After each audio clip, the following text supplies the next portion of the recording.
Welcome everyone, and thanks again for downloading the second episode to the 7 Minutes to Midnight series, which is obviously a sub-series to the Unconventional Soldier. The Cold War, as we talked about in episode 1, is an enormous subject. It's complex with many interdependent elements. To help guide us through some of the early events is Ian Sanders, who hosts the hugely successful Cold War Conversations podcast. Thank you for joining us, and before we chat through some of these events, what drew you to the Cold War subject? Well, thank you for the intro, and thank you for the honour of appearing on your podcast. But, I mean, I was born in the year of the Cuban Missile Crisis, so my formative years were through the Cold War. And I, as a civilian, I distinctly remember the fear that there was at the time of a nuclear war with the Soviet Union. I remember the peace demonstrations with CND and others. And during that period, it seemed like the Soviet Union was going to be there forever. This wasn't going to change anytime soon.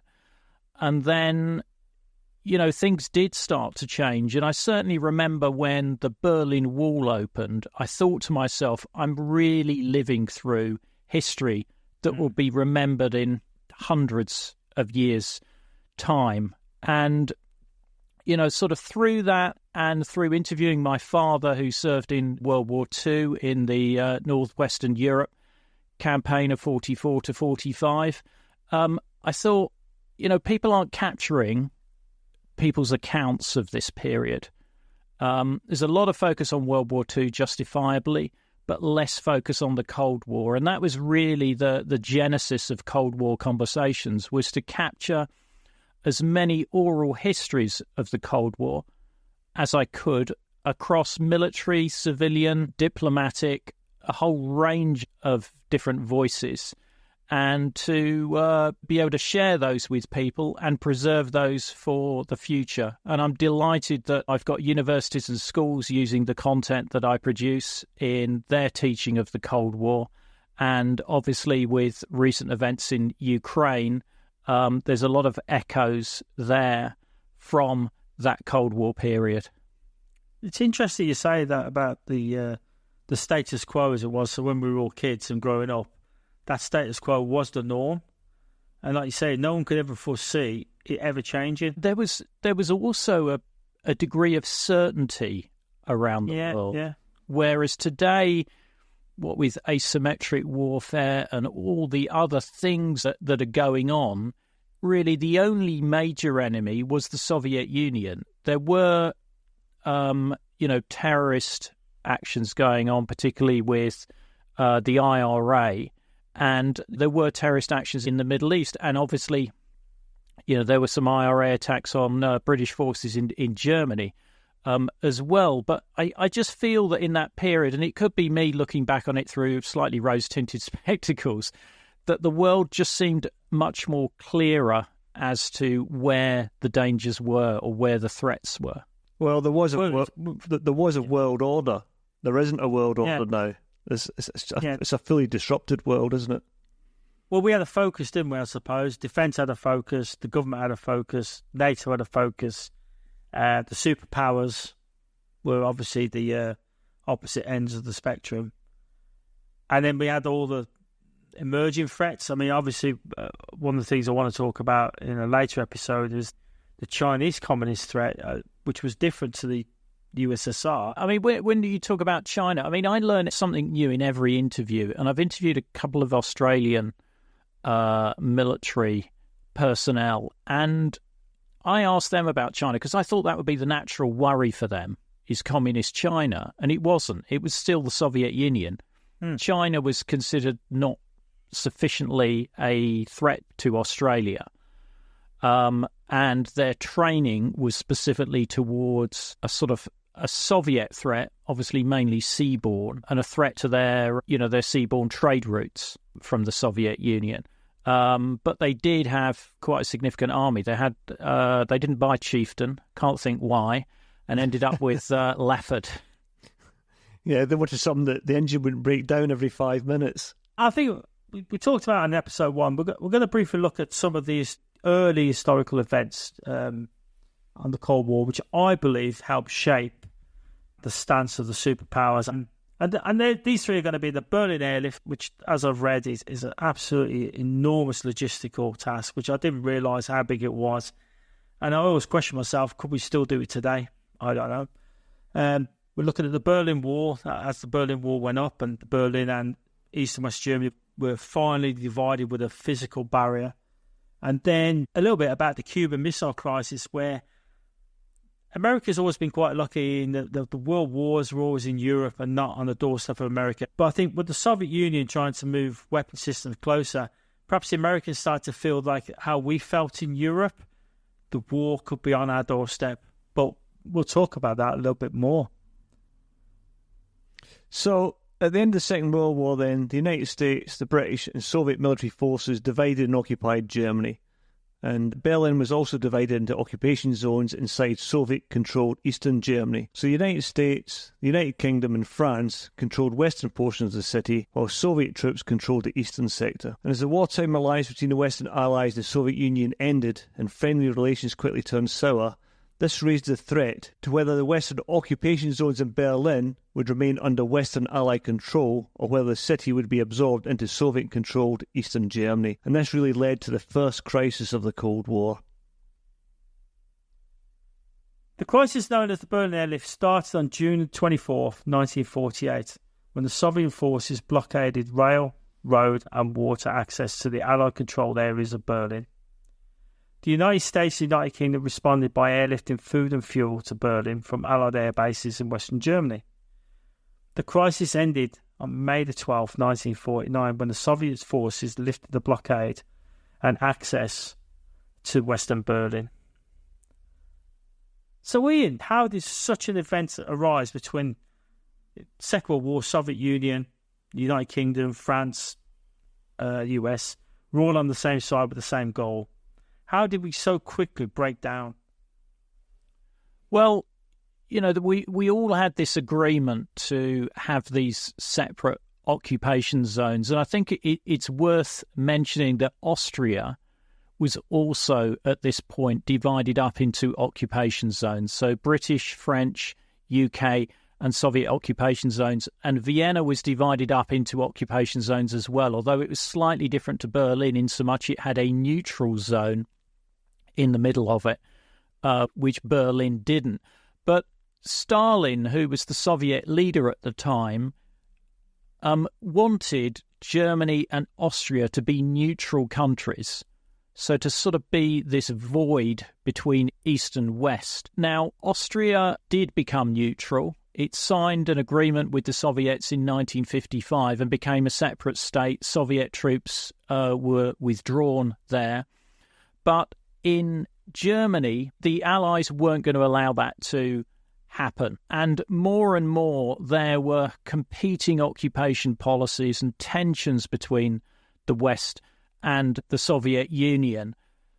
Berlin had been blown up to rubble. So had Germany, and there was a black market throughout the country. So in January 1947, the US and the UK unified their two zones into what was then called the bi-zone.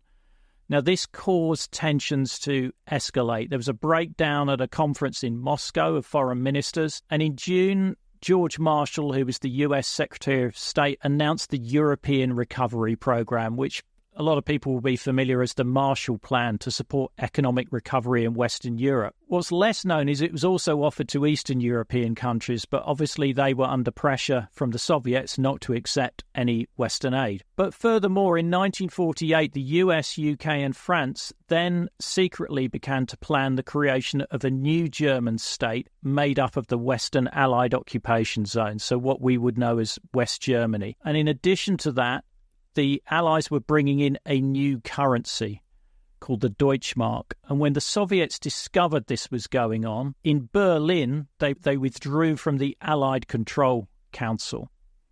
And as a counter to that, they issued their own currency in their zone called the Ostmark, which then became the East German currency once East Germany was set up.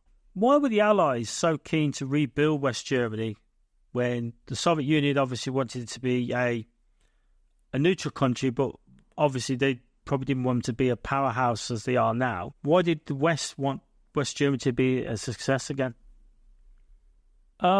Mainly because they were having to funnel huge amounts of money to support the population. I mean, the country was completely ravaged, so the quicker they could get the economy back on its feet, get people working, it was going to be less of a cost to the West. But also, strategically, it was important to have forces as far forward as possible if it all turned nasty. So, for them having forces in West Germany and also rearming the West Germans as well. And that was another area which the Soviets weren't happy about, because when West Germany was set up, the West German army did consist of quite a number of Wehrmacht officers and men who had served on the Eastern Front and who had direct experience of fighting the Russians. I think as well, when you look at it, there is probably an aspect of they look back at the First World War and the sort of the punishments were dished out to Germany at the end of the war, which was one of the reasons of the rise of the Nazis and that sort of bad feeling towards the rest of Europe, that they had been badly treated after the war. So I think that maybe played a part as well.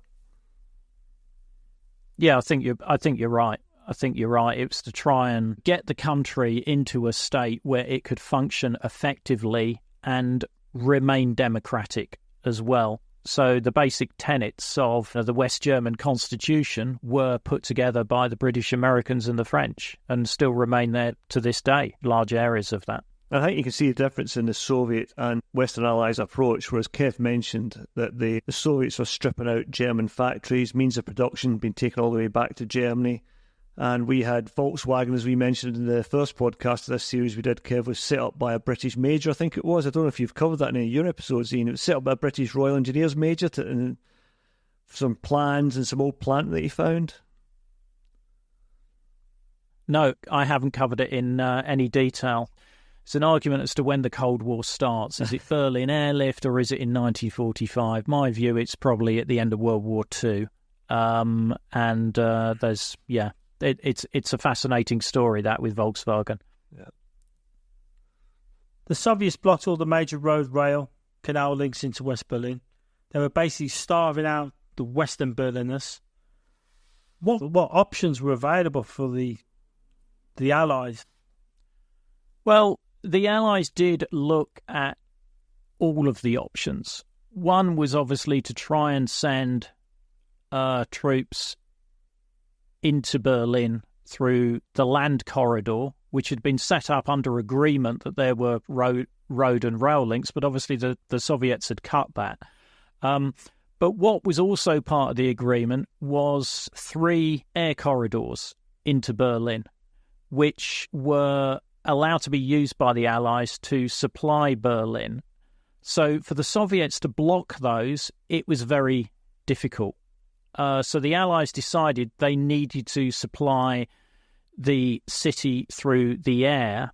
And I think there was a British wing commander who was the lead on how this logistical nightmare was handled. And he's one of the unsung heroes. I did cover him in one of my episodes. Sadly, I can't remember his name at the moment. So the Allies started to supply the city through the air. The Soviets did try and obstruct them. They did have Soviet fighters flying in and out of the corridor, and there were several near misses. I think at least one mid-air collision between a Soviet fighter and an Allied aircraft, and there were accidents with the Allies as well, because there was a huge number of aircraft flying in and flying out. But they did manage to supply the city. It wasn't really thought possible, and there were shortages in the city. But ever since the airlift, they made sure that city had a lot of extra stockpiles in terms of food and fuel, just in case the Soviets turned the screws again. The scale of the airlift was enormous, with one plane landed every 45 seconds into Berlin from the Allies. The US Air Force delivered over 1,783,000 1,573 tons. And the RAF, 541,937 tons. So imagine old aircraft to deliver that amount of cargo. And I believe the biggest amount of cargo was coal. Yeah, and it was also one of the most problematic because of the coal dust. That and salt. They had to move salt using seaplanes because they had anti-corrosion built into them. What was interesting was, in addition, Canada, Australia, New Zealand, South Africa assisted the RAF during the air campaign. But I also found out that the French conducted flights as well, but only provided supplies for the military garrison. Very French. And apparently American transport airplanes flew over 92 million miles in total. 17 American and 8 British aircraft crashed. There was over 40 UK and 31 personnel who were killed due to various accidents. I mean, could we do that today? I suppose we could. But the logistics side, and thinking pre-computer times when you got somebody with a chalkboard, pen and paper and making this work, and the accuracy of getting planes on the ground, unloaded and back out through corridors with very unsophisticated equipment day and night is a tremendous achievement. Yeah, and these guys that were flying in had only 3 years earlier been flying over Berlin, dropping a very deadly cargo as well. Yeah. That was one of the questions I was going to ask you, Ian. That Allied assistance to the Berliners, was that a turning point in relations, and that the Berliners realised the Western Allies were on their side now and determined to look after the best interests, or had relations already turned a corner by that point anyway? I think it did change opinions of some of their former foes. And, you know, because once the Allies occupied Germany, certainly the British had quite a tough anti-fraternisation policy with the civilians. And that did continue for some time. And I think the Berlin airlift really just was, you know, the final nail in those sort of restrictions and in treating what became the West Germans and the West Berliners as true allies of the Allies. Was there ever a moment where it was going to turn hot and the West were thinking, right, we're going to have to charge through, create a corridor and relieve Berlin? Or was that just never an option? I mean, as you know, the military draw up plans for every eventuality. And I think that the reality would have been is that, you know, they wouldn't have made it to Berlin. They'd already demobilised a lot of the forces that had been there at the end of World War II, whereas the Soviets were still pretty much tooled up and armed to the teeth, almost as though World War II had just finished. So to attempt a forcing of a land corridor, I think would have potentially been the trigger for World War III. And the airlift was obviously such a significant event, and it did show the Allies' resolve to deal with this threat. And it must have made the Soviet Union think about, well, actually, although we think the Allies are war-weary and they just want to go home, rebuild their own countries and economy and all the rest of it, they must have realised there was still some fight left in the Allies, because obviously we wouldn't have pushed it so hard to save Berlin if we didn't feel that symbolically it was important to the centre of Europe and the end of the Second World War campaign and the success of the Second World campaign. But we did have resolve to face up to the Soviet Union. Absolutely. I mean, that determination to keep that foothold sort of 100 miles inside East Germany, that island of democracy there, showed Stalin that we weren't going to give it up without a fight. It was ours and we were going to try and keep it. We're going to move swiftly on to the Berlin War. And for me, the Berlin War was one of the most symbolic features that symbolised for me the Cold War. And like most people who grew up during the Cold War, it was in films, it was in books. You know, The Spy Who Came In From the Cold, one of my favourite books and favourite films. When the war came down, you were witnessing history. But how did we get to a Berlin Wall? Because during the airlift, Berlin was still open. That's correct. I think it's worth noting that there's two borders here. There's the border around West Berlin, which is 100 miles or so in the middle of East Germany. And then there's the border between East Germany and West Germany, which was most commonly known as the Inner German border. So by the early 1950s, the Soviets and the East Germans were looking at controlling national movement. And this was common with a lot of the Eastern Bloc states because people were fleeing to more democratic countries.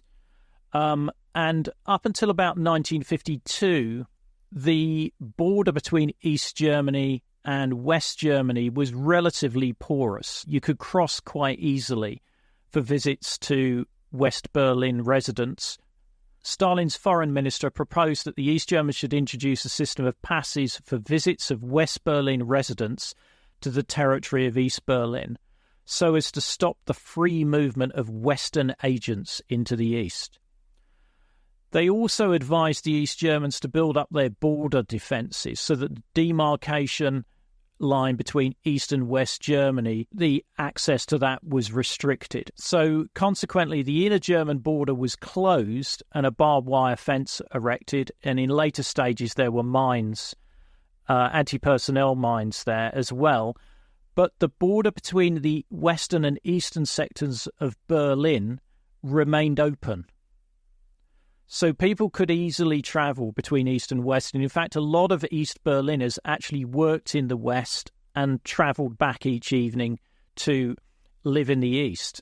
Berlin, as a result, became a magnet for East Germans desperate to escape life in the East, but also a flashpoint for tension between the two superpowers because it was still a relatively open border.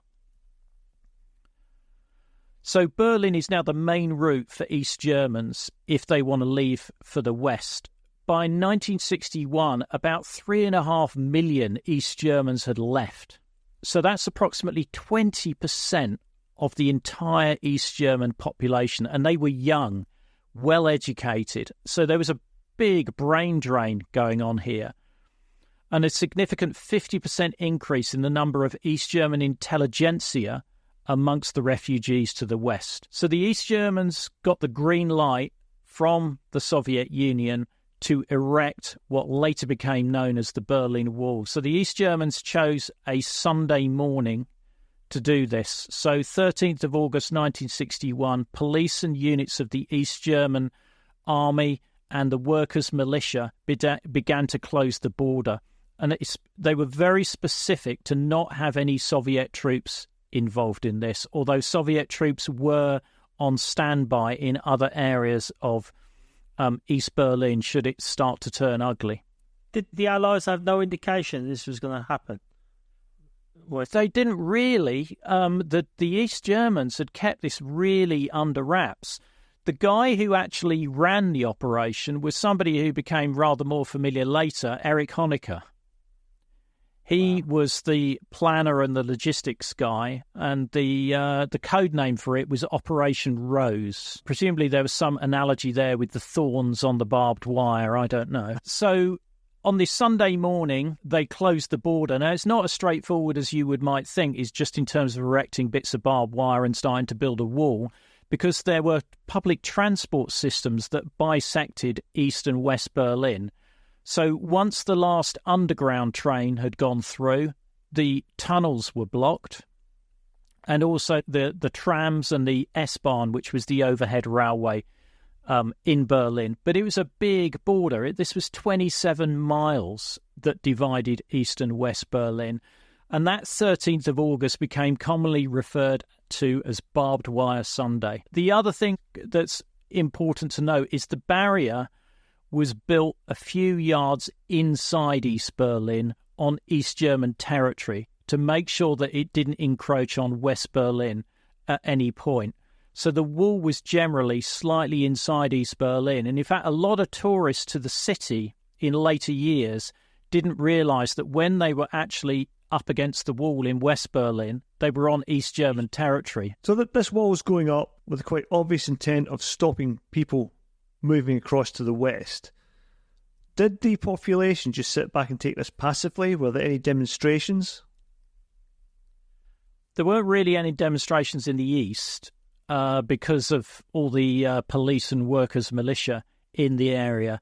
The West Germans, mainly the youth, were lobbing stones and bricks at the East German police, and there were a lot of protests in the east. And in fact, the Allied authorities were worried that there would be cross-border shooting and stuff like that. So they had the West Berlin police had the unenviable task of sort of suppressing these demonstrations to try and reduce tensions.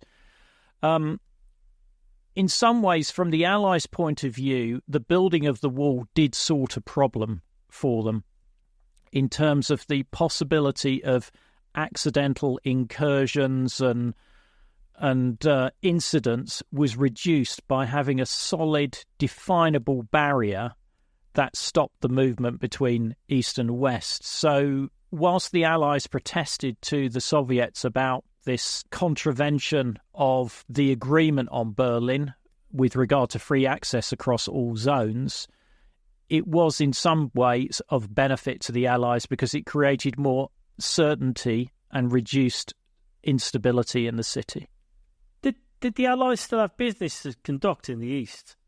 Because I imagine when the 4 occupational zones were without like a border, each had to travel into each other's areas for various business. Because I remember, I think it was Spandau prison, and the Allies, and I'm not sure if the Soviets did. Yeah, the Soviets did. Guarded it. Yeah, they did. Yeah, they did. I mean, each occupying power had the authority to travel into the other occupying powers' zones.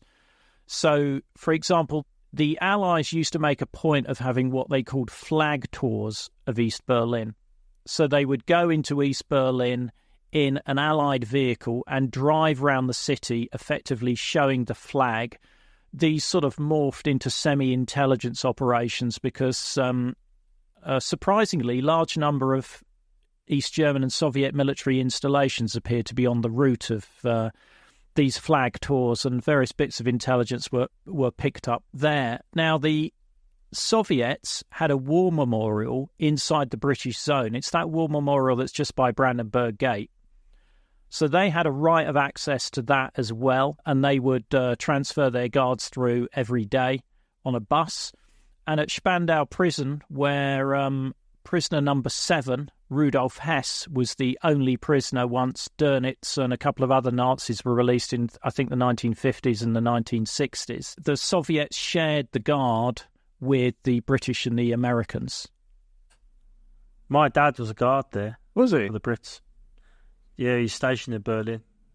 Early 60s. Well, I remember going up to Berlin on the Berlin train. I forget the name of it now. But you got on, and at a certain point, the train stopped, and the Soviets came on. And it was quite surreal as a Lance Corporal time. You're seeing the enemy, as it were, coming through, checking your papers. And you got to Berlin, and exactly as Ian said, I think the Germans had a May Day parade as well, if I'm right.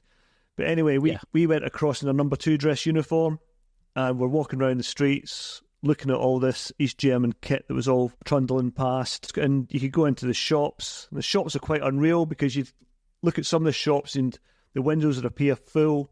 But when you went up to the windows closely, it was all like maybe 1 or 2 items, but stacked to look like there was a variety of goods in the window. Lots of war damage still as well in the East compared to the West. So it's quite a surreal experience for a young soldier to go into enemy territory, as it were, and see firsthand what that was like. So was it left behind in time a little bit, the East, in comparison to Western Berlin and the economy booming and obviously the rebuild as much as they could? I remember I went into a shop and I bought a Praktika SLR camera and a couple of lenses, which everybody was buying back then. And it was on my last day, and I basically just said to this girl, keep the change, and she's protested quite a bit. And I said, no, and I just left it on the counter. And I can't remember how much it was, but the guy I was with, who was up in Berlin a lot, said, she's really worried now. You've left her the equivalent of about 4 days' wages. she's probably a bit worried about how she's going to explain this. So I didn't realise I put this young woman in an uncomfortable position. Well, that was the height of the Stasi policing who thrived on paranoia. Still got that camera. I mean, Praktika was the first SLR that I had as well. It weighed a ton and was built like a tank. They were solid pieces of kit. With regard to Spandau Prison, I've got an interview with with a British serviceman who served there, who later became a beefeater at the Tower of London. So he had two connections with Hess, because Hess had been held at the Tower of London when he first landed in Britain in World War II, and then later he's a guard, or earlier, even earlier, he's a guard for him at Spandau. But really interesting insight into Hess. In fact, I've got two interviews. I've got an interview with somebody who was a translator for Hess as well at Spandau. Because he was only prisoner, wasn't he, at one point? He was. I mean, that's what I was saying. I think there was Dönitz and somebody else there. It might have been von Schirach. So I think there were about 2 or 3 prisoners in there, and they were released in something like the 1960s, I think, the last one. And then Hess was there from 1960 to about 1985 until he committed suicide. What happened to the prison afterwards? It was demolished because they didn't want it to become some sort of shrine to Hess. And they made sure that all the bricks disappeared, that there were no souvenirs whatsoever. Yeah. But what is the funny fact that it's one of these great facts is that the British built a supermarket on the site for the British forces, and in inevitable squaddy humour, it was nicknamed Hesco's. The third and final part of our episode tonight is the Cuban Missile Crisis. In 1961, the US put nuclear missiles into Italy and Turkey. So obviously increasing the amount of missiles in Europe and shortening the launch to target time into the Soviet Union.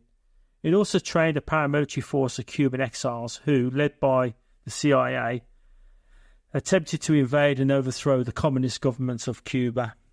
And that was called the Bay of Pigs operation. So what brought America and Soviet Union as close as we've probably been to a third world war? Well, Castro, who was the communist leader of Cuba, was fearful of a full-scale US invasion. So he appealed to the Soviet Union. In fact, he tried to get Cuba to join the Warsaw Pact. But Khrushchev, the Soviet leader at the time, wasn't too keen on that, because that would mean they'd automatically have to ally themselves with them if they were attacked. But what the Soviets did agree to do was to deploy some Soviet troops on the island to deter a US assault, and also to deploy some intermediate-range nuclear weapons. Now, from the American point of view, it was as though when they discovered that these nuclear weapons were on there, I mean, the Soviets were really clever in terms of getting these in. It was only once they were almost activated that the Americans realised there were nuclear weapons on the island of Cuba. Now, these weapons could reach most of the continental US, and at very short notice. But if you look at it from a Soviet point of view, the missiles that you mentioned earlier, Kevin, that the US had put in Italy and Turkey were the equivalent. They would have been able to hit the Soviet Union really quickly. The US decided that they were going to have to look at a number of options here in order to get these missiles out of Cuba. Military invasion was obviously one option. Airstrikes was looked at, and Kennedy actually yo-yoed between whether to actually attack Cuba, and eventually he decided on going for a blockade because he thought that was going to be the least tension-raising option. And it turned out he made exactly the right decision there, because what the US didn't know at that point is that the Soviets, in addition to strategic nuclear weapons, they'd also deployed tactical nuclear weapons. And if the US had tried to invade Cuba, those tactical nuclear weapons were under independent local command. You've got to remember, this is the 1960s, where telecommunications back to Moscow or anywhere else in the world were not exactly reliable. So imagine a panicked Soviet local commander seeing the Americans pouring out a landing craft on the beaches of Cuba, and he's got a tactical nuclear weapon there. He may well have launched it. That brings World War III even closer than just the missile systems. Yeah. Because at least the tactical or the strategic missile system, you're hoping that has to go up a chain of command somewhere for a number of people to agree. Well, the blockade also created issues in itself, because in addition to surface supply ships coming towards Cuba with resupply for these missiles and other armaments, these were being escorted by Soviet submarines. And so the US Navy ships were instructed to get these submarines to surface. And the way that they were going to do this was to drop training depth charges. Now, to somebody in a submarine, a training depth charge doesn't sound hugely different from a proper depth charge, depending on how close it goes off next to you. And what the US also didn't know is some of these submarines were armed with nuclear torpedoes. And one of these submarines, the commander was getting so worked up about these training depth charges going off that he was seriously considering launching a nuclear torpedo at the American fleet. And he was dissuaded by one of his officers. There were 3 officers who had to make the decision. And one of them, Vasily Arkhipov, and he's worth Googling the story there, said, look, we don't want to be starting World War III. And obviously, as we know, nuclear war didn't happen. But there were a number of sort of close calls where misunderstandings could have sent us over the brink. We're extremely lucky, actually, that nothing really went as wrong as it could have. Yeah. Well, there's some friends of mine called the Living History Group. Anyway, they do sort of like a war game around the Cuban Missile Crisis. And they take it around to various historical shows, and it's based on all the decisions that were made there. And I have yet to work my way through it without blowing up the world. And I pretend to know some of this stuff. So how did we get to that point? How did we get to an agreement during this build-up of tension? And obviously now we know there's a little bit, we've got more background. How did this de-escalate? The Soviets had a back channel through Robert Kennedy, who was the Attorney General and brother of JFK. And there were sort of feelers put out by the US and the Soviets as to, if the US withdrew, got the missiles out of Turkey, would the Soviets withdraw the missiles out of Cuba? And at this point, Khrushchev, the Soviet leader, realised that he'd really overstepped. He'd bitten off far more than he could chew. He really didn't think there would be this reaction from the Americans. He thought the Americans would just accept it because there were these other missiles in Turkey and Italy right on the, the Soviets' doorstep. So they came to this agreement, and it really, that in order for the US to save face, the agreement was that the missiles in Turkey would be removed in like about 6 months' time, so to try and make it not look directly linked. But those missiles in Turkey were actually scheduled to be removed anyway because they were virtually obsolete as far as the US missile systems were concerned. I think the other thing to remember here is in 1960, the Soviets had very few intercontinental ballistic missile weapons. Their main method of delivery was from aircraft over long distance. They had some, but not many. The US had only just started putting intercontinental ballistic missiles on submarines as well. So in some ways, the submarine-based system made those missiles in Turkey and Italy obsolete because the US had a far more effective and hidden, a system that could be hidden anywhere in the world than having fixed missile sites in Europe. And that's still the same today. the best strategic nuclear deterrent we've got is the submarine element, which will be for us and the rest of the Allies. It is, but the more I speak to anti-submarine experts who were in the Cold War, the more I hear that they weren't as hidden as we'd like to believe. Oh. There were ways of hearing where they are and knowing where they are. Yeah. And I bet that's got even greater nowadays. It's just shattering myths now, Ian. I know, I'm just thinking... I felt safe there. I felt safe a minute ago. Now I'm not feeling this. Well, listen to all 330 of my episodes and you'll be enlightened. I think that there was one piece, I think it was about, they set up the hotline post this event. They did. They set up this hotline. Now, you always have this image of Dr. Strangelove where there's this phone line where the two presidents can speak to each other. Do not shatter that, because Dr. Strangelove was one of my favourite films.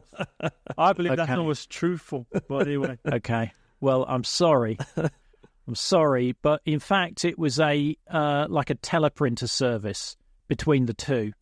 So for the younger listeners, you probably don't even know what a teleprinter is. It's a bit like a fax machine. So they would send written communications between each other, but it wasn't just pick up the phone and dial the president and get hold of him.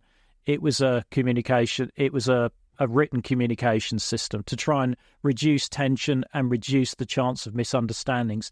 I mean, there were loads of other things that happened in the Cuban Missile Crisis that where things went wrong. A U-2 plane got lost and ended up over the Soviet Union, and there were worries that the Soviets would think this was the start of a US attack on them. There were loads of other incidents, and in fact, I'm going to be doing a whole episode dedicated to the Cuban Missile Crisis, so stay tuned for that. That sounds good. So the U-2 plane was supposed to be flying over Cuba? Yeah, U-2 planes were flying over Cuba, and one did get shot down, and the pilot killed. And one went missing. Instead of going over Cuba, went over the Soviet Union. Yeah, it did manage to find its way back. It was a navigational error. That's a big navigational error. Thank you. Yeah. I just want to rewind a bit back to the Berlin Wall. When I started listening to your podcast, I was automatically, as a former soldier, attracted to the sort of the soldiery side. All your guests had military experience on both sides. But I actually found myself quite fascinated by a lot of the people you've had on who give accounts of daily life in a communist state. And I've been meaning to read Katja Hoyer's book, Beyond the Wall. Yeah. Because I've heard her talk, and I've heard her been on a few podcasts, and it's like, the way she described his life, certainly in East Germany, wasn't as grim as maybe in some of the other communist states. One thing that interested me was that there was more fridges owned in East Germany than there was in West Germany at one point, for consumer goods. But what's your take on life in a communist country like East Germany, even after the wall went up? Was it as grim as all the stuff we hear, or was it tolerable, not that bad? I think what you've got to remember is that our view of East Germany is very much framed by the Stasi. Now, if you kept your nose clean, kept your head down, did your job, just carried on with life, then the chances of you coming across the Stasi were probably relatively few and far between. But if you rocked the boat, protested, made an application to go to the West or something like that, then you would become under their scrutiny. But East Germany was like a lot of other countries. People got married, fell in love, and worked for a company for their whole life, much like the West. The big difference was you didn't have freedom of expression there, and you couldn't travel to wherever you wanted to. You could travel to places like Hungary and the other Warsaw Pact countries, and in fact Hungary was a very popular destination, particularly Lake Balaton, because Hungary was probably one of the most relaxed of the communist countries, certainly in the latter part of the Cold War. So it was different experiences for different people, and the more that I do these interviews and speak to the people, the more it becomes apparent, particularly their childhood, they talk about very fondly. But then again, at school they would have had lessons in Marxism, Leninism, certainly in their more senior years. Some of them undergone weapons training there as well. So it was different experiences for different people, but there were certainly, people in the population who just thought, this is it, the wall's up, I'm just going to have to get on with it, I'm just going to have to suck it up. And I think it's difficult to imagine living in a country like that, but I think what people forget is that people had no idea that the wall was going to come down in 1989. So therefore it looked like your entire life was going to be lived in East Germany and under that situation. So therefore, you would just try and keep the status quo, because if you did rock the boat, there were lots of pressures that could be put on you. So, for example, if you were protesting or you were arrested by the Stasi might say, look, we want you to inform on your friends. Now, I would like to think that I would take the moral high ground and say, I'm not going to do that. But then the Stasi would say to you, your son won't be going to university. Your wife's going to lose that nice job. She's going to be, doing some manual, hard-working job somewhere else. Are you sure you still don't want to tell us about what your friends are up to?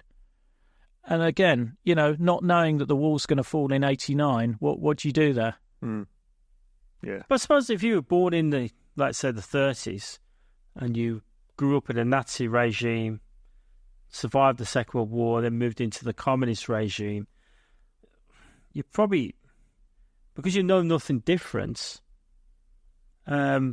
it's not like, you haven't known democracy really, have you? Yeah, so you're probably thinking, well, that's the way the world is as well. But I think because you've always lived in oppressed societies. I think what's interesting, though, is the subtleties you pick up. I was in Estonia a few years ago, and we went into this hotel, and they do a tour. They have a listening room at the top of the hotel. And we went in there, and there's a guy that had been there in the communist era. He gave us a really good tour of this listening room. And it looks like they've just walked out of it the day the wall came down, or whenever Estonia broke free from communist Russia. But some of the little things he was saying, that they were all bugged. There was honey traps for the businessmen. But he also said that friends of his who were there at that time were saying that Westerners even smelt different. You could smell a Westerner before you saw them. Like the soaps that they had, the washing powder for their clothes. And he said the West had a particular smell. And I found that very evocative, that these people living under that regime. Yeah. Now, one of the things that comes across in the interviews I do with former East German citizens is one of the highlights of their year or at any point was something called a Westpaket. So it would be a package sent by their Western relatives to them in East Germany. And as you've just described, Colin, the smell of that is really evocative. And one of my listeners pointed me to a purchase on Amazon, it was, where you could buy a spray that was the smell of the West. Did you buy any? I didn't. I didn't. I mean, the smell is, chocolate and soap and just nice smell. All those sort of things. But these are things we take for granted. We never thought about. We never had to consider. Yeah. And like you're talking about, if you grew up in something you don't know any different. Yeah. You don't. You don't. But Ian did an episode with a British guy who was a schoolboy in Russia. I forget which part of Russia. Do you remember that episode? Oh, yeah. He was quite deep in... His father was working for a chemical factory, I think, quite deep in the Soviet Union. It was miles from anywhere, this place. And just his stories of it, he was basically sent off to school, couldn't speak a word of Russian. You'd expect in that case he'd be severely bullied, but he was an interest piece. But he sort of really got himself involved in Soviet life, didn't he, Ian?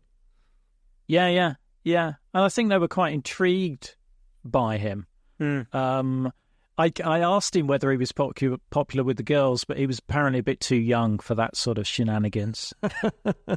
Western decadence. Yeah. As we mentioned earlier, you host a hugely successful and award-winning Cold War Conversations podcast, which is available on most podcast platforms. But as I've listened to quite a few of your episodes, I was always interested in what are the main themes that you're taking away from all those people you've talked to, if there are any main themes. I think that the main themes that I take away is that for a lot of my guests, they've not told this story before. A question they often say to me is, who's going to be interested in listening to me talking about my school life in East Germany or Poland or something like that? And I say to them, look, there's a constant, fascination. There's a huge army of listeners that I've got. There's other listeners to other podcasts that are really interested in this level of detail and this level of experience. I think one of my most memorable interviews was with a guy who was a freedom fighter in the Hungarian uprising of 1956. And I just came across him by accident on Twitter. His daughter had just tweeted a video of him saying, "This is my dad having his last drink before lockdown. And 75 years ago, he was handed a machine gun and told to storm the radio station in Budapest." And I thought, my goodness, it's a Hungarian freedom fighter. So I interviewed him, lovely interview. Both him and his daughter were on the interview. The wine glasses were chinking in the background. It was a lovely conversation. But at the end of it, she said to me, you know what? He has said things to you that he's never told us. He's told us some of these stories, but he hasn't told us as much as you've got out of him. And sometimes it just helps to have somebody who is neutral in the conversation to bring out stuff that perhaps they hide away and keep from their relatives. I mean, he gave quite a graphic description of a Hungarian policeman being shot next to him and the blood of his brains being all over his shirt because he'd been so close to this guy. And it's not something you'd probably want to share with your relatives, but it was a really moving conversation, and that's why I keep doing this, because everybody has a story, and every story is different. And without, recording these interviews, much like the interviews you're doing with Falkland veterans and other veterans, they might get lost in the mists of time, and these people deserve a voice. No, absolutely. And going back to that Cold War thing, Kev and I have sat down and talked about an awful lot since the invasion of Ukraine, is when we were training in our stay-behind role, we fully expected that the Soviets would be charging through to the ports and getting to the ports quite quickly, and the escalatory measures might happen quite quickly.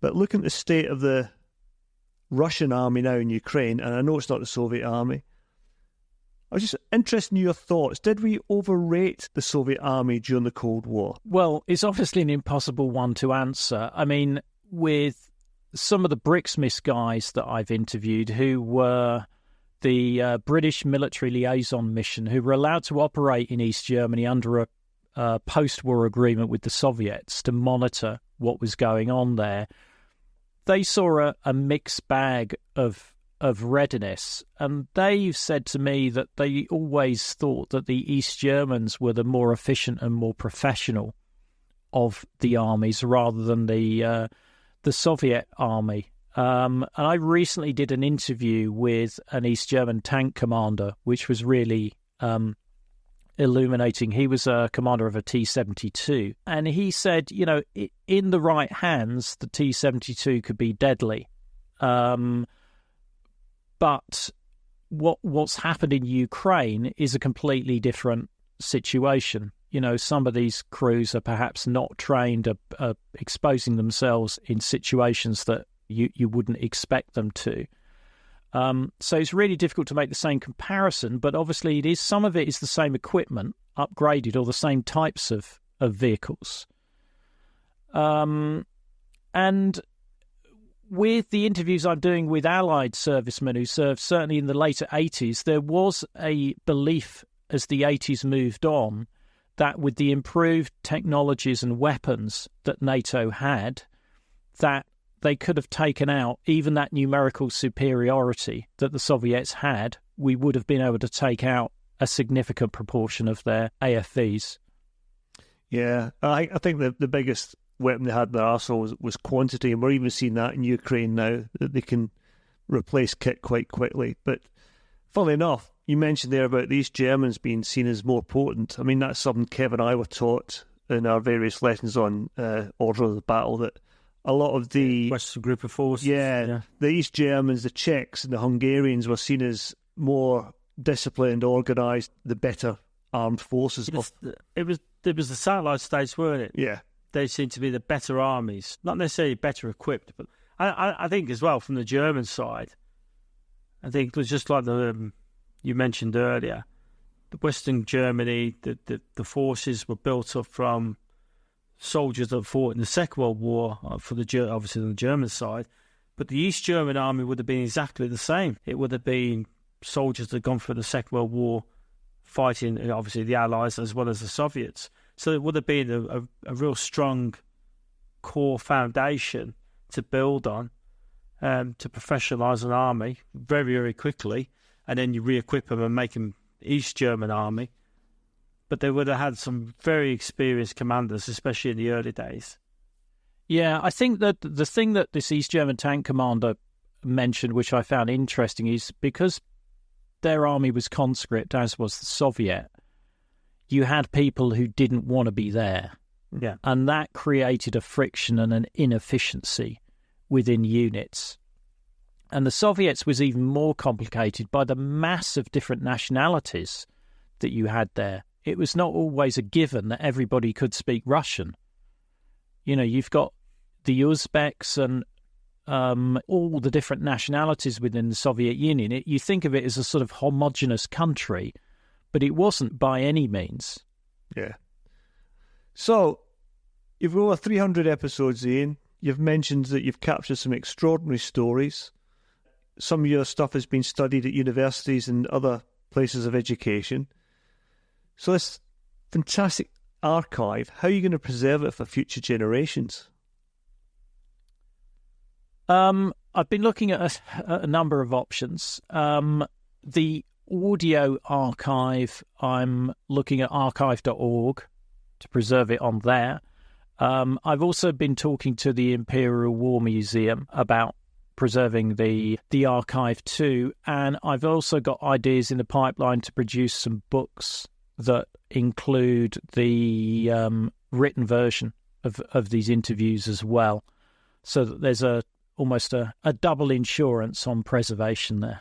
That's fantastic. Yeah, it's well worth doing. Well, that's it for this episode, and a huge thank you to him for bringing his expertise to this fascinating story.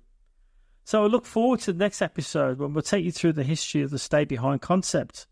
So that's units operating from World War II through to the Cold War. And obviously, that was the birth of the 473 battery. So please tune in. Remember to keep supporting the Unconventional Soldier podcast. And Colin and I look forward to joining you again on the 7 Minutes to Midnight series. You can still find us on all the usual suspects, including Instagram, Facebook, YouTube and Twitter. If you downloaded us from your iTunes and like the podcast, it'd be great if you could leave us a review there or anywhere else where you get your podcast from. As always, I accept postcards, snail mail, the odd email, the old-fashioned sort of stuff. And thanks again to Nick Beale for his continuing support to this series and offering technical support through his company, ISARR.